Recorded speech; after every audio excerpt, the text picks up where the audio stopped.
Alright, so a quick video on a Glock 32 do-it-yourself stippling. I'm not 100% sure how that's said. I think it's stippling. But I've never done this before, so I watched some videos on it online on how to get the job done.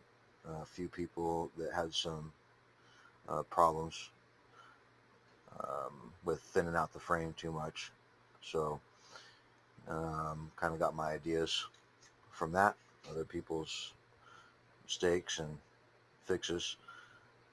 But I ended up using like a wood burning kit, a fine tip soldering iron kind of thing I got on Amazon. It was like 16 bucks or 17 bucks or something. And also got, like a Dremel machine. It was like $16 as well on Amazon. So the tools that I used for this whole thing completely were, like 30 bucks, $35 total. And I just took my time. I shaved off the finger grooves on the front of the frame.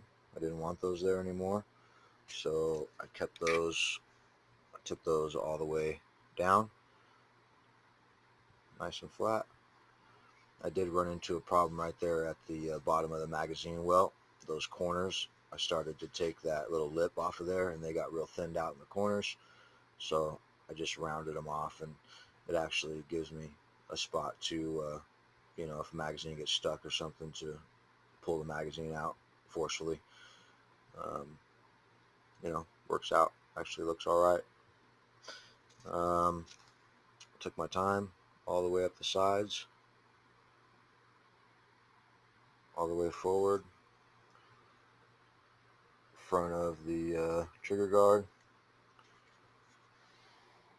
both sides this way, all the way along the top.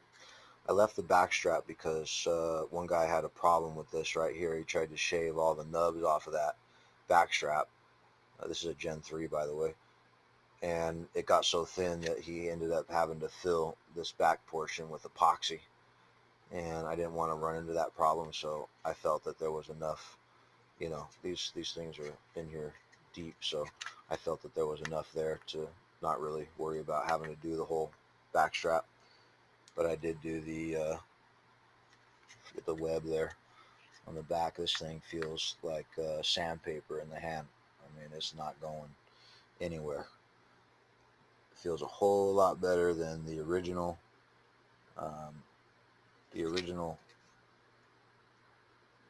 grip.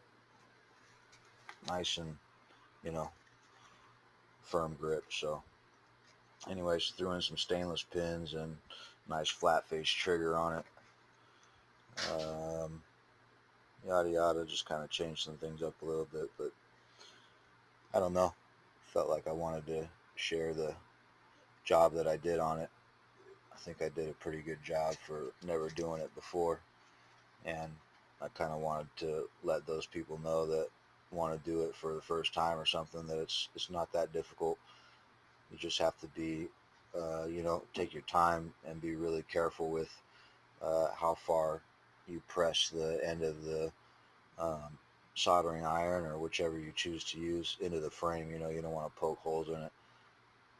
And luckily enough, I didn't put any holes all the way through any part of the frame.